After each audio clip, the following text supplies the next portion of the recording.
पिता से संबंध। बहुत आनंद के साथ लोग बताते हैं आजकल हमसे, भाई साहब हमारे बेटों के साथ बहुत अच्छे संबंध हैं, हम लोग तो साथ बैठ के ले लेते हैं। मतलब कितना महान काम करते हैं आप। आपके नाम की तो मैं 2 डुबकी लगा के आऊंगा प्रयाग में। हाँ भाई साहब बाहर जाके बच्चा ले, इसलिए हम वहीं ले लेते हैं। कोई आप सत्संग कर रहे हो, कोई उपनिषद बता रहे हो, भजन साथ कर लिया हो, कुछ उसे सिखा दिया हो, हम तो खुद ही ले लेते हैं।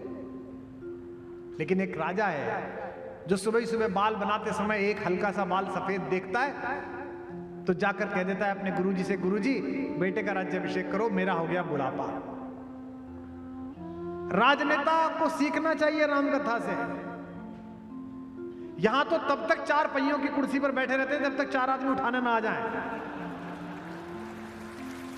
बैठेंगे, जमी गए, हट ही नहीं रहे हैं भाई। वो दशरथ कह रहे हैं कि एक बाल दिख गया, छोड़ो, हम नहीं कर रहे, अब हटाओ, अब ये लड़का करेगा, हम पीछे बैठेंगे। और अचानक पिता ने बुलाकर कहा कि बेटा कोई राजा वाजा नहीं, जंगल जाओ, 14 साल बाद आना। क्योंकि अचानक मंगल ध्वनियां बंद हो गई, शहनाई बंद हो गई, मशालों में तेल भरने वाली दासियों ने तेल भरना बंद कर दिया, सुगंधित द्रव्य छिड़कने वालों ने द्रव्य छिड़कने बंद कर दिए। तो कौशल्या जी ने बड़े बेटे को बुलाया कि बेटा क्या हो गया, सेलिब्रेशन क्यों रुक गया? तो ये नहीं कहा राम ने कि मेरा राज्य छीन लिया माता जी, नहीं। एक टिकट कट जाता है तो लोग आत्महत्या पर उतारू हो जाते हैं। भला हुआ मेरी गगरी फूटी, मैं पनिया बरल से छूटी। हाँ हाँ, ये राम कथा सीखो, मैं तो खुद ही उदाहरण हूं।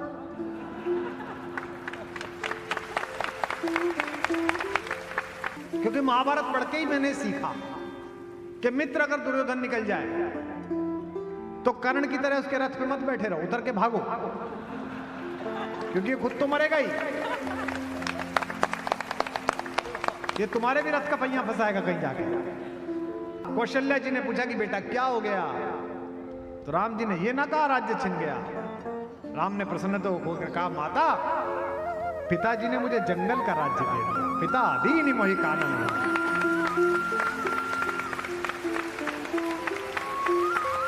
पिता दीन मोहि कानन राजू, जहां सब भांति मोरी बड़का जू। और मां भी कैसी मां है साहब, राम जैसा लड़का हो और वो क्या कहती है कि बेटा अगर पिता अकेले तुझे आज्ञा देते तो मैं तुझे रोक लेती है, लेकिन तू सौभाग्यशाली है कि मां और पिता दोनों की इच्छा एक ही वनवास में पूरी कर रहा है।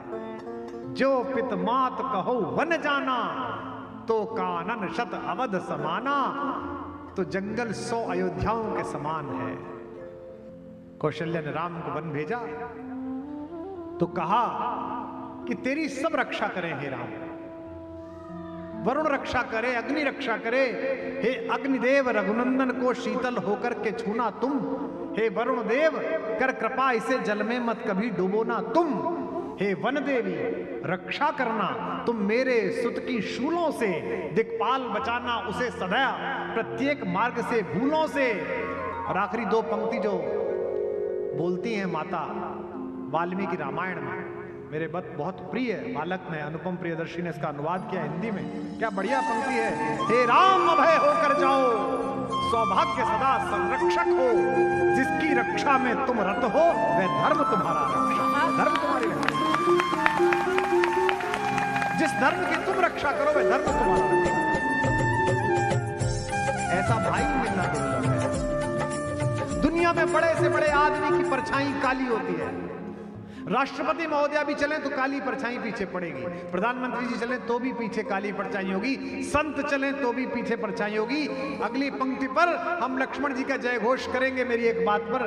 दुनिया में अकेले मेरे राम थे जिनकी परछाई गोरी थी, उजली थी। राम जब भी चले लक्ष्मण जैसा उजली परछाई के व्यक्ति उनके पीछे पीछे चला। 12 से निज हितपति जानी, लक्ष्मण राम चरण रति मानी। लक्ष्मण ने सुमित्रा माता से पूछा कि मैया भैया जंगल जा रहे हैं, मैं जाऊं या ना जाऊं? उन्होंने पूछा मुझसे क्यों पूछने आया है? तो लक्ष्मण ने कहा आप मां हो, पिताजी तो इस अवस्था में है नहीं वो कुछ बोले शोक में, आप ही बताओ कैसी मां रही होगी सुमित्रा।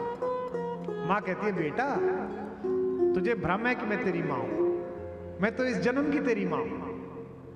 तेरी मां तो सीता है, तात तुम्हार मात वैदेही, पिता राम सब भांति स्नेही। और तुम्हारे पिता तो राम है। तो कहता है अयोध्या रहूं कि जंगल जाऊं? तो मां क्या कहती है सुमित्रा, अवध तहां जहां राम निवासु। अयोध्या नहीं है, तहां ही दिवस जहां भानु प्रकाशु। जहां सूरज उगता है वहां दिन कहलाता है, जहां राम रहता है वहां अयोध्या कहलाता है। अयोध्या अलग हो गई। अपने बेटे से कोई मां कह सकती है कि जो पे राम सिया वन जाही, अवध तुम्हार काम को चुनाई। अयोध्या में तेरा काम नहीं है कुछ भी। यदि बांका बाल हुआ भी तो होगा भाई की सेवा में। बेटा अगर तुझे कष्ट भी आया तो किस लिए आएगा? भैया की सेवा कर रहा था, क्या गलत बात है? यदि बांका बाल हुआ भी तो होगा भाई की सेवा में, लग जाए प्राण की बाजी तो श्री रघुराई की सेवा में। देखना लाल मेरे हो तुम, अगर मेरा बेटा है तो सत पे सदा अड़े रहना। 14 वर्षों की सेवा में वीरों की भांति खड़े रहना। किंचित भी पीछे हटे लाल तो क्षत्रिय धर्म मिटा दोगे। कर्तव्य मार्ग से डिगे अगर तो मां का दूध लजा दोगे। और अगली 2 पंक्तियां, जाओ प्रसन्न रखो उनको, जाओ प्रसन्न रखो उनको जो मुद मंगल के दाता हैं। अब पिता तुम्हारे रामचंद्र, अब सिया तुम्हारी माता। बोल सुमित्रा मैया की। ऐसी मां ढूंढनी मुश्किल है। इसी चित्रकूट में घास फूस की बनी हुई झोपड़ी में जब भगवान सोए हैं, अंदर माता सोई हैं, तो वहां एक शिला बनी हुई है। कभी चित्रकूट जाइए, हम जाते रहे हैं, हम और रमेश जी बांदा जाते थे, चित्रकूट दर्शन करने जाते, उसे लक्ष्मण शिला कहते हैं। उसकी बनावट ऐसी है कि नीचे से कोई भी आए तो दिखाई देगा। वहां रात भर जागते हैं लक्ष्मण जी। मैथिली शरण गुप्त पूछते हैं कि ये कौन जाग रहा है कामदेव जैसा? जाग रहा यह कौन धनुर्धर, जबकि भुवन भर सोता है। भोगी कुसुमा युद्ध योगी सा बना दृष्टिगत होता है। बना हुआ है प्रहरी जिसका उस कुटीर में क्या धन है। जिसकी रक्षा में रत इसका तन है, मन है, जीवन है। तो कवि को उत्तर देता है समय कि मर्त्य लोक मालिन्य मेटने स्वामी संग जो आई है। 3 लोक की लक्ष्मी ने यह कुटी आज बनाई है।